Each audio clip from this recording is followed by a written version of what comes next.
बिस्मिल्लाह वल्हम्दुलिल्लाह अस्सलातु वस्सलामु अला रसूलिल्लाह। अस्सलामु अलैकुम वरहमतुल्लाहि वबरकातुहू। ब्लेस्ड किचन में खुश आमदीद। आज हम बहुत ही मज़ेदार रशियन सैलड बना रहे हैं। शादी ब्याह की तकरीब हो या कोई और तकरीब, रशियन सैलड बहुत ही सब पसंद करते हैं और बनाने में भी ये बहुत आसान और खाने में बहुत मज़ेदार है। उसके लिए सबसे पहले हमने 1 कप मटर लिए हैं जो कि फ़्रोज़न है मेरे पास। इसके अलावा हम इसके अंदर एक दरमियाने साइज़ का आलू इस्तेमाल करेंगे और इसके साथ ही एक दरमियाने साइज़ की गाजर का इस्तेमाल भी करेंगे। सबसे पहले हम गाजर को काटते हैं।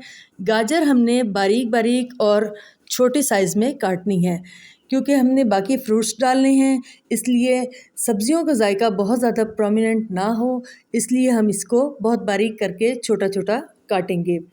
ये देखें, आप इस तरीके से पहले लंबी स्ट्रिप्स काट लें और उसके बाद जो है आप ऊपर नीचे रख के इसको ऐसे काट लें। जब पूरी की पूरी गाजर लंबाई में कट जाए तो फिर आप उसको दोबारा फाइन चॉप करने के लिए उन टुकड़ों को ऐसे काट लें। इस तरीके से बहुत बारीक बारीक और छोटे टुकड़े कट जाएंगे। आलू के क्यूब्स बनाएंगे हम, उसके लिए हमने साइड्स पहले आलू की उतार दी हैं और बिल्कुल एक इसको चौकोर शेप में काट लिया है। आप चाहें तो किसी भी शेप में इसको काट सकते हैं। दरमियान वाली जो पीसेस हैं उसको काटने के बाद हमने जो साइड्स के पीसेस उतारे थे अब उनको भी हम बारीक बारीक काट देंगे। हमने इसमें से कुछ भी ज़ाया नहीं करना, सिर्फ़ एक शेप देने के लिए मैंने उस तरीके से काटा था। बस अब हम सारे आलू काट कर एक तरफ रख देंगे और गाजरें भी कट चुकी हैं। अब हम इन तमाम सब्ज़ियों को बॉईल करेंगे। थोड़ा पानी हमने लिया है किसी पतीली में और हाफ़ टी स्पून उसके अंदर नमक शामिल करके हल कर दिया है। अब हम इसके अंदर ये तमाम सब्जियां डालकर उबालेंगे। सब्जियों के उबलने में बहुत ज़्यादा टाइम नहीं लगेगा क्योंकि हमने उसको बहुत छोटा छोटा चॉप किया है। तकरीबन 4-5 मिनट लगेंगे और ये सब्जियां हमारी डन हो जाएंगी। अब एक और पतीले में हमने पानी उबालने के लिए रख दिया है और उसके अंदर हम सबसे पहले आधा टीस्पून नमक शामिल करेंगे। नमक शामिल करने के बाद हम इसको उबालेंगे पानी को और उसके अंदर हम तकरीबन 1.5 कप के बराबर मैक्रोनीस शामिल कर देंगे। हमने यहाँ पे मैक्रोनीस बॉईल करनी है। ये ख्याल रहे या तो पानी उबल रहा हो या फिर पानी उबलने के करीब हो, आप उस वक़्त मैक्रोनीस डालें। अब हम इसके अंदर 1 टेबलस्पून ऑयल भी डाल देंगे ताकि मैक्रोनीस हमारी खिली खिली बॉईल हो। मैक्रोनीस बॉईल हो रही है, दूसरी तरफ हमने इसको छलने में निकाल दी थी जो सब्जियां हमने बॉईल की थी। अब हम इसके लिए एक मिक्सचर सा तैयार करते हैं। उसके लिए मैंने 1/4 कप दही लिया है, लेकिन ये ख्याल रहे कि दही खट्टा ना हो। बिल्कुल आपने ये ख्याल करना है कि दही खट्टा ना हो, वरना इसका टेस्ट बिल्कुल ख़राब हो जाएगा। नॉर्मली जैसे हमारे घरों में मीठा दही होता है जो हम खाने में यूज़ करते हैं, वैसा दही हो।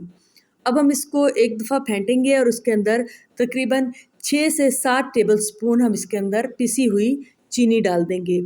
पिसी हुई चीनी डालने का फ़ायदा ये होगा कि चीनी बहुत जल्दी इसके साथ मिल जाएगी। अब हम इसके अंदर 1.5 कप मायोनीज़ का शामिल करेंगे। आपको अगर ये मटेरियल कम लगे और अगर आपके फ्रूट्स वग़ैरह ज़्यादा हों तो फिर आप मायोनीज़ की मिक़दार मज़ीद बढ़ा दीजिएगा। अब हम इसके अंदर मायोनीज़ डालने के बाद बहुत अच्छा सा इसको मिक्स करेंगे। इसकी मिक्सिंग पे बहुत ज़्यादा टाइम लग जाता है क्योंकि देखें मायोनीज़ थोड़ी सी गाढ़ी होती है और दही निस्बतन इतना गाढ़ा नहीं होता। जब हम उसको फेंट लेते हैं तो फिर इसको ज़रा थोड़ा सा टाइम लगेगा।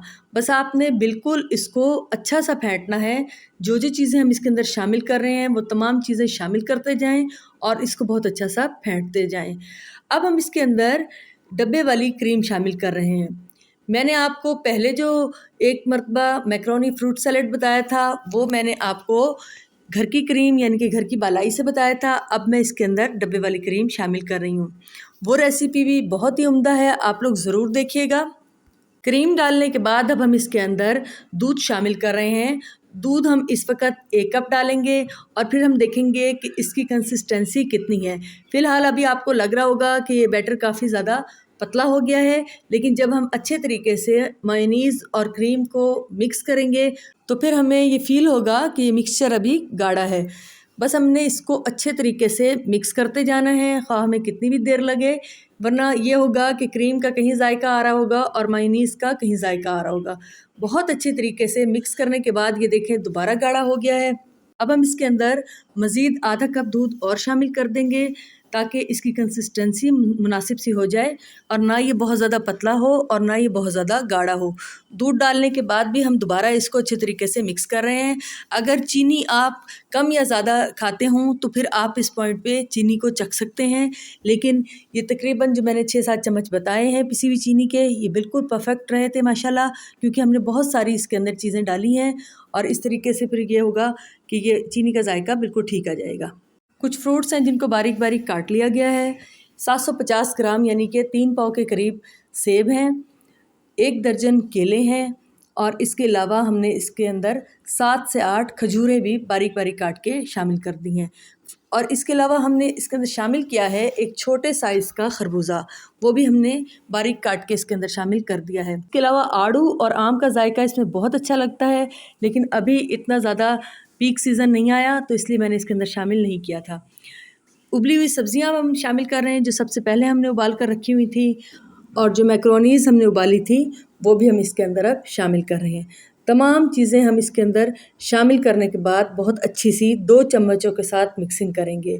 2 चम्मच ले लीजिएगा, जो पुलाव निकालने वाला चम्मच होता है उससे बहुत अच्छी मिक्सिंग हो जाती है और अच्छे तरीके से इसको सब्जियों और फ्रूट्स को हम हिला जुला लेंगे तो फिर क्या होगा कि कहीं पर भी किसी एक चीज़ का जायका प्रोमिनेंट नहीं लगेगा। बहुत अच्छी सी मिक्सिंग करें। ये मुझे बर्तन छोटा लग रहा है, अब मैं इसको बड़े बर्तन में शिफ्ट करती हूँ ताकि ये जो है हमारा बहुत अच्छे से मिक्सिंग हो जाए। अभी मैं बड़ी परात में डाल रही हूँ क्योंकि वो परात थोड़ी मुझे छोटी लग रही थी और मिक्सिंग होने में बहुत मुश्किल पेश आ रही थी। हमने इसको बड़े बर्तन में शिफ्ट करने के बाद 2-3 दफ़ा चम्मच से फिर हिला जुला लिया है ताकि तमाम चीज़ों का जायका एक दूसरे के अंदर आ जाए। और अब हम इसके ऊपर मिक्सचर उंडेल रहे हैं।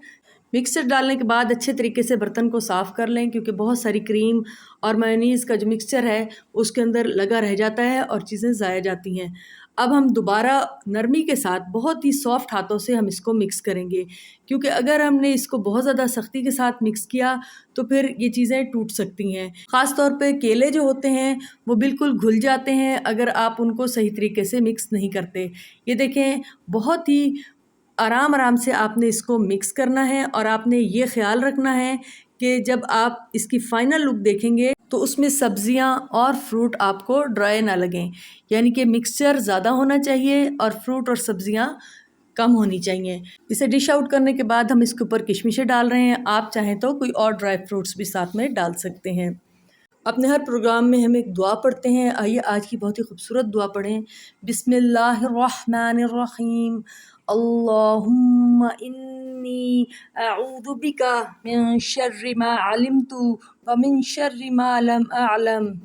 तर्जुमा: ए अल्लाह, मैं तेरी पनाह लेता हूँ उन चीज़ों की बुराई से जिनको मैं जानता हूँ और उनकी बुराई से जिनको मैं नहीं जानता। आमीन।